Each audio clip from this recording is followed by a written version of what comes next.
Ashama harka fuunee ilmaan Oromoo akkam nagaa keessanii bakkuma jirtanitti nageenyi koo isin haadha qabu namoonni YouTube chaanaalii kiyya hordoftanii fi namoonni kuwwanis fayyaan keessan bakkuma jirutti isiniif haa ta'u jecha har'a waan xiqqoo qabadhee isiniif dhiyaadhe innis maalinni waa'ee obboleessa kiyya Mubaarak Musammaa Yaasin inni nama akkamii akka ta'ee fi wantoota amma irra jiruu fi haala inni irra jiru irraa xiqqoo dubbachuu barbaada. Namoonni tokko tokkos jira, namni gaariin jira, namni badaanis jira. Akkamitti badaadha akkamitti gaariidha jedhurraa dubbanna. Turtii keessan hanga dhumaatti na waliin godhan affeerraa kooti namoonni YouTube channel kiyyaaf haaraa taatanis subscribe godha. Yaada kana immoo share waliif godha. Kun dhaamsa Oromummaati. Oromoo jechuun galaana, Oromoo jechuun dachiidha. Yoo cibsitee irra deemtellee irra siif deemamu Oromoon jechuudha. Maaliif jedhee Oromoon garaa walitti hin jabaatu. Ka tokko tokko ka Rabbiin keessaa jal'ise numa jira. Namni tokko hundaa miti gaariin badaan takka takkas hin dhabamtu. Haa ta'uti namoonni tokko tokkos holola oofanii dhibeen immootu fayyaan immootu fayyaan kennaa Rabbiiti. Wanta akka fayyaa addunyaa kanarra hin jiru. Namni tokko dhibamee namni tokko yoo sitti qoosu fayyaan badaadha. Gaaf tokko mana kee galuu danda'a waan ta'eef fayyaa namaatitti hin qoosin. An ofii kiyyaa dhibamee waan argeef ofii kiyyaas dhukkubsadhee waan argeef nama dhukkube tokkotti yoo qoostee jette yookaan immoo dhukkubuu isaa sun itti amanuuf dhabuun sun waan biraati. Garuu fayyaa namaatti hin qoosin Rabbii fayyaa siif kennee jedhe ati yoo har'a qooste bor gaafa qabamte gaabbuuf teessa. Gaafa Rabbiin si qabeen gaabbitu cubbuun immoo nama qabdi. Si qabuu baattuyyuu namni akkatti hin jiraatu guyyaa tokko qabamuun isaan oolu. Tasumallee dogongortanii nama dhukkubu tokko waan badas hin jedhinaa hin qoosinaas ni beektan gisee na dhukkube san namni maal haasa'utti akka ture. Yaa Rabbi reedii kana ajjeesi du'aa isaa nu garsiisi boo'icha isaa nu dhageechisi awwaalcha isaa nu dhageechisi. Hin duune hin awwaalamne waa tokko hin taane har'a hin jiraan. Afaan isaan keessaa ba'e ajaan sun garuu hanga ammaatti barraa'ee ta'a yookaan immootu namoonni hundi sammuu keessatti qabatan. Nama hanga har'aatti reedii jechi akkana siin jedhame sun nu gubaa nu boochisaa nama jedhantu jira. Garuu awwaa ta'ee jira isaan jedhaniif ta'a. Galata dhabinaa jechuudha afaaniif jettanii galata dhabinaa. Mucaan kun Oromoodhaan waan meeqa ta'e? Namni Mubaarakiin hin beekne hin jiru. Mucaan kun rakkataa meeqa Liibiyaa keessaa baase yaa uummata. Nama namni takka laaluu dide boo'ee akka waan haadha isaatti yookaan akka obboleettii isaatti boo'ee imimmaan naqatee maaloo ijoolleen obboleeyyan dhumte nurraa dhumte baasaa jedhee mucaan kun nama meeqan Liibiyaa keessaa baase. Nama meeqa biyya ambaatitti Saharaa keessaa baase. Biyyuma kana keessatti yatiima meeqa boo'ee boochisee kadhatee fi rakkoo keessaa baase yaa jiran. Duuba oduun isin ooftan ololli isin ooftan namni jaalattan nama gargaartan jibbitan dhiistan ka Rabbii barbaade ka kheyrii barbaade kan gaarii dalagatuu barbaade hin gargaara. Kan hin barbaanne maa afaan badaa haasa'uun barbaachise ijoolleen kan yeroo akkas taate yaa kiyya waan biraa isiniin hin jedhu wallaahi waan biraa isiniin hin jedhu namoota baay'ee qoosaa turantu jira.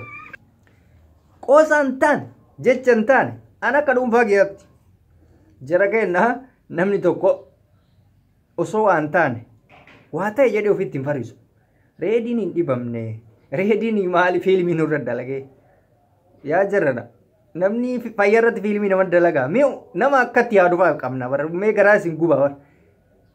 Fiilmii akka tasaa ta'e sirba wayii ture kaleessa kan gadhiifame wayii sirba ji'a 5 ji'a 6 dura dalagne waan har'aati miti waan qaata dalagan sirbi sun gadhiifamnaan reediin akkana godhee maali muuziqaan baasuuf na dhukkubedhee fiilmii irratti hojjetee mallaqa nurra jarana akkamitti akka yaaddan ani namoota akkas naan jedhuuf deebiin kee maal inni beektaa Rabbiin akka kiyyaa san si godhee achi booda of garta bakka takka waan tokko waan badaa tokko siin hin jedhu jazama kee akkuma jette saniin siif haa deebi'u mirga keetti waan feete jedhi maqaan balleessee dhiiste an irra hin kaa'an Oromoon bal'aadha. Gowwaa akkasii san jala deemuuf yeroo sin qabnu namni kamus yeroo hin qabu. Sababa ammootu anaa rakkataan biraa akka miidhamu hin barbaadu. Namni sila akkamitti akka yaadu ijoolleen kaayiroo fiilmii dalagdii maali? Namni fayyaadhaan akkamiin fiilmii dalaga yaa akii kuni wannoo wayisi waanuma qalbii wayisi fakkaate mee halkanuma takka mataa si dhukkubee haciisu ni agarta. Holola akkana akkamitti afaanuma keessaniif akkamitti ba'an nagaarrame. Maal abboo dhala namaatirraan dhalanne ati. Namni rakkatu malee harka si jala qaba namni mootu deebi'eetiin osoo dhibame siin jedha. Mee Mubaarak infaat qoosani garee dhiyaataa wayya. Mucaa polotikaa naasuuf mucaa kutaa namaan tu'in mucaa waa'ee namaan dubbanne kan kiyya haa ta'u polotikaa keessa ture duraan hayyee jibbaa saniif haasoo ittanaa jennu. Kakanaa hoo miskiin inni gargaaru san qofa laaltanii biyya kanatti dhibamte jechuun bakka akka waan jireenyaan adda baatetti ilaale. Dhibeen biyya kanaa badaa xiqqoo dhibamnaan wannoo opereeshinii malee hin fayyitu. Dhibeen inni dhibame kun immoo hammeenya qaba sanu. Dhibee kiyya sawwayya. Aan narra turee na miidhe malee dhibee ajjeechaaf na saaxilu hin turre. Waan narra tureef jecha lubbuuf gaaga'ama na godhu ture. Haa ta'uuti kan isaa kun kiyyaan adda baay'ee tokko cimaa. Nama tiruu dhukkuba jechuun dhibeen tiruu hamaadha. Tiruu irratti waa bahe mucaa. Opereeshinii kasi godhan garaa kana qixxee akkatti kasi baqaysan akka horiitti ilaala. Opereeshiniin immoo salphaa miti biyya kanatti. Opereeshinii ta'uudhaaf waan baay'ee si barbaachisa. Kalees keessaa fudhatan biyya kanatti kun biyya qaroome. Meeshaa garaa jiraa ka'e marpeesi waraantee si jeesti biyyi tun yaa obboleessa kiyya. Adla du'aayimtu Oromoo fi du'aayitti rabbiitu na baase malee matammaan kiyyeen jiraadha deenseennan mana haakima. Ijoollee dheengadda warra dheengadda kaayiroo keessatti du'e jedhan. Dhibeen isaa ammaatee akkasitti waan du'e wayisitti hin fakkaatin. Waanuma jirutu jira. Wanti jiru jira biyya kanatti. Sodaachisaadha. Kanaaf nama lubbuu keessa jiru yogguu qoostan lammummaan isinitti haa dhagahamu yaaki. Mucaan kun wanni inni Oromoo hin taane hin jiru wallaahi dhugaa isiniif hima. Oromoo yuudis dhala namaatiif wanni inni hin taane hin jiru. Viidiyoo isaa takka takkaan gagguuree si garsiisuu danda'a abbo. Nama meeqa Liibiyaa kanatti faa ijoolleen waan xiqqaa dararamte ibiddatti akka Taayilaandii irratti baay'isan inni akka waan obboleettii isaatti boo'ee baasee bar galata kanaan beeydanii. Mubaarak obboleessa kiyya rabbiin si haa fayyisu miskiina nama dachii nama rakkataa miti nama kaaniyyuu gargaaruudhaaf ni beekamta yaa akki si beekaa. Nama sin beeynetu namni nama hin beeynetu nama cabsa malee sin beeka. Rabbiin si haa fayyisu obboleeyyan ta'e namni nama ta'uudhaaf. Namni gartee nama gargaaruudhaaf nama ta'uun qofti gahaadha.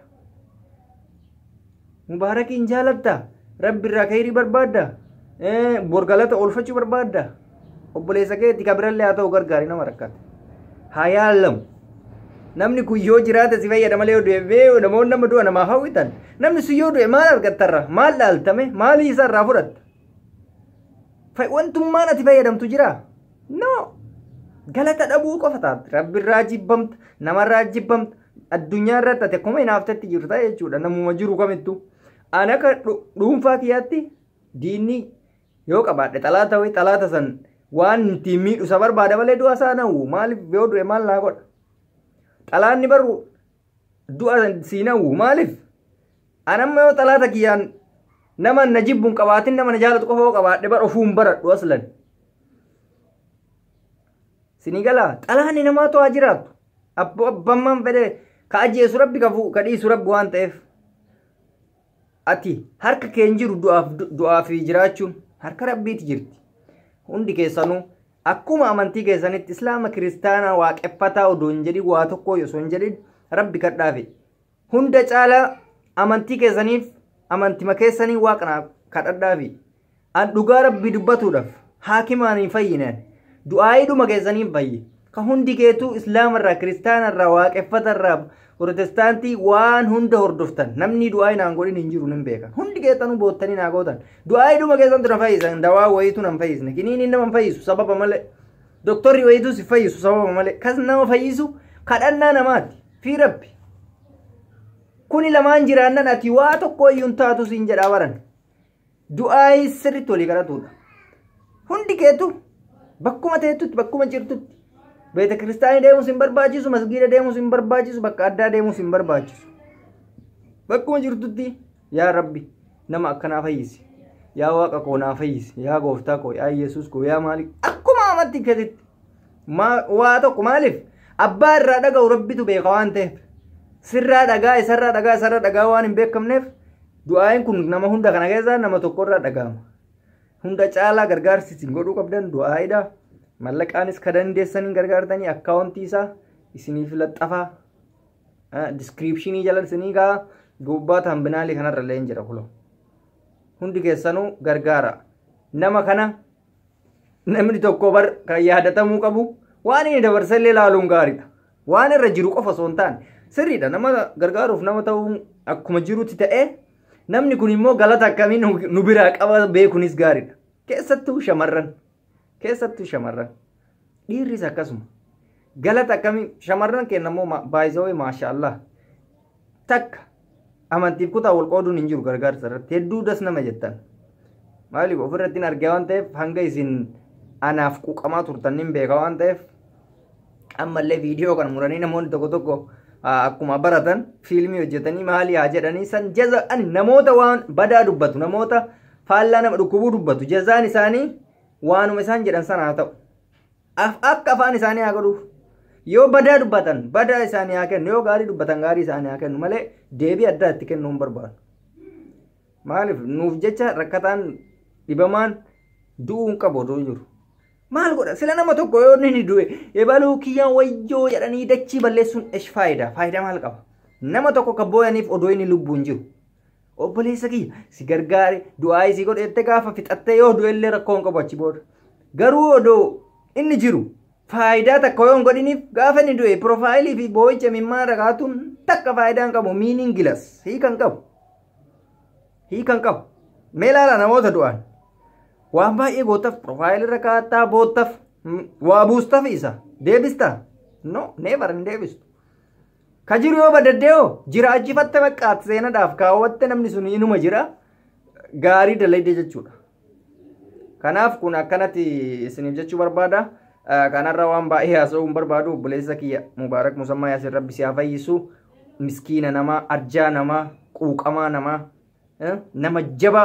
nama jabaa kaayirooti keessattuu arraba namaa hin qabu kutaa namaa hin tuqu waa takko belotikaa keessaa bilisa rabbii si haa fayyisu yaa bo'u akkuma garaa keetii si haa godhu miskiinticha kiyya baay'ee tokko garana nyaatte dhugaa rabbiititti akkaan ofii kiyyaa dhibameettiin ilaale maaliif nama miskiina tokko nama jabaa tokko yoos bira xiqqashoo si hirkatee mataan dhukkubu quuqamni si dhagama rabbiin si haa fayyisu obboleessa kiyya mubaarak musammaa yaasin obboleeyyan keessanillee du'aayii godhaafi kan isin waliin ture ani reedii Adam Tube ani isiniif fayyee jira namoonni YouTube channel kiyya haaraa taatan subscribe gochaa namoonni immootu share gochuu waliif qooda gargaaramu obboleessi keenya kuni haa yaallamuun gaariidha biyya kanatti waan hunduu akka jireenyi hamaa ta'e isiniif himee jira namni tokko immoo rakkatu malee harka nama jala hin qabu yaala biyya kanaa ol seenuu qofaafuu biizinasa guddaas barbaachisa manuma yaalaa keessa ol seenuudhaaf malleen ati kafaltu guddaadha akka Itoophiyaa san namni